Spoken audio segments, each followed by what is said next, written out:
Assalamualaikum warahmatullahi wabarakatuh. Saya Gita Rahmat Ritonga, NPM 161200033, akan menjelaskan tentang proses dan juga laporan hasil analisis untuk ujian praktikum riset operasi.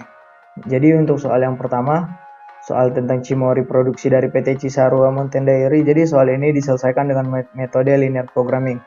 Dari soal sendiri bisa diambil beberapa variabel seperti fungsi tujuan, fungsi pembatas, dan lainnya. Selanjutnya untuk metode menggunakan Excel Solver, data yang tadi dari soal langsung diinput pada tabel pada Excel. Lalu pada tabel kita tinggal masukkan untuk rumus sum product, hingga selanjutnya kita langsung masuk ke Excel Solver. Di sini kita tentukan set objektifnya.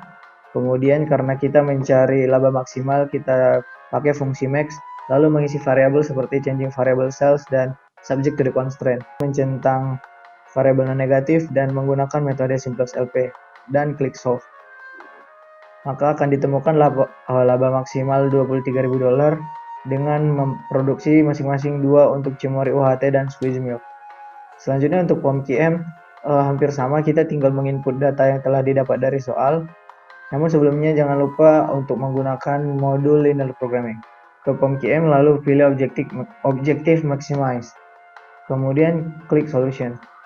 Maka juga didapatkan hasil yang sama, yakni $23.000 dengan masing-masing 2 produksi untuk Cimory UHT milk dan squeeze milk. Baik, untuk soal nomor 2 sendiri kita selesaikan dengan metode antrian. Karena di sini terdapat 3 pintu masuk ataupun 3 server, maka akan digunakan dengan penyelesaian MMS. Nah, jadi di sini untuk mu dan lambdanya sendiri merupakan distribusi eksponensial, jadi perlu kita ubah lagi. Dan karena di sini juga ditentukan dalam satuan waktu jam. Kemudian untuk Excel-nya sendiri pekerjaannya cukup rumit karena kita perlu menginput banyak rumus. Nah, ini tadi untuk lambda, mu, dan servernya. Jangan lupa untuk menentukan color key juga. Lalu kita memasukkan rumus-rumus yang diperlukan. Selanjutnya untuk tabel probabilitas sendiri, kita cukup memasukkan rumus VLOOKUP ketika antriannya ada 0. Dan untuk selanjutnya antrian di atas lebih dari 0, kita menggunakan rumus if. Sedangkan untuk hasil akhir dari di tabel karakteristik antrian, di mana kita perlu memasukkan berbagai rumus seperti rumus row dan juga VLOOKUP. Kemudian untuk POM-QM-nya lebih simple ya, karena kita sebelumnya perlu untuk memilih modulnya, waiting lines, dan juga pilih MMS. Lalu nanti kita tinggal memasukkan cost analisisnya, pilih no cost karena tidak ada harga atau biaya, lalu masukkan nilai lambda, red, mu-nya maksudnya, dan juga banyak server. Di sini jangan lupa kita memakai hours dan tinggal klik solution. Maka akan didapatkan nilai seperti ini. Jadi untuk analisisnya sendiri dari hasil kedua metode kita bisa menjawab pertanyaan A sampai F ya. Yang ini A sampai F. Jadi didapatkan probabilitas rata-rata pemeriksaan barang oleh petugas gudang sebanyak kemungkinan 29% sibuk. Lalu panjang antrian dalam sistem didapatkan 0,912 pada sistem. Kemudian rata-rata panjang antrian yang tidak termaksud diperiksa ataupun di dalam antrian maksudnya akan didapat 0,55 pada antrian. Lalu rata-rata waktu menunggu dalam sistem didapat 1,368 jam. Dan rata-rata waktu menunggu dalam antrian didapat 0,082 jam. Dan yang terakhir adalah probabilitas rata-rata tidak ada pemeriksaan ataupun kosong didapat kemungkinan 27% kosong. Baik, untuk soal nomor 3 sendiri diselesaikan dengan metode program dinamis, yaitu Naksa Problem.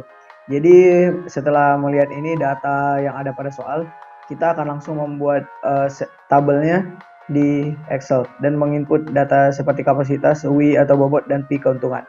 Dari sini kita bisa mengisi tabel PW, yaitu pembagian P dan W. Lalu ada tabel graded by, weight, profit, dan density. Semuanya kita isi satu, yang berarti kita membawa semua kapasitasnya. Namun bedanya untuk weight kita akan memperhatikan dari nilai W terkecil. Sedangkan profit adalah berdasarkan nilai P terbesar dan density adalah berdasarkan nilai P dibagi W terbesar. Semuanya dilakukan dengan tetap memperhatikan kapasitasnya. Terakhir kita tinggal memasukkan rumus sum product di total bobot dan total keuntungannya sendiri.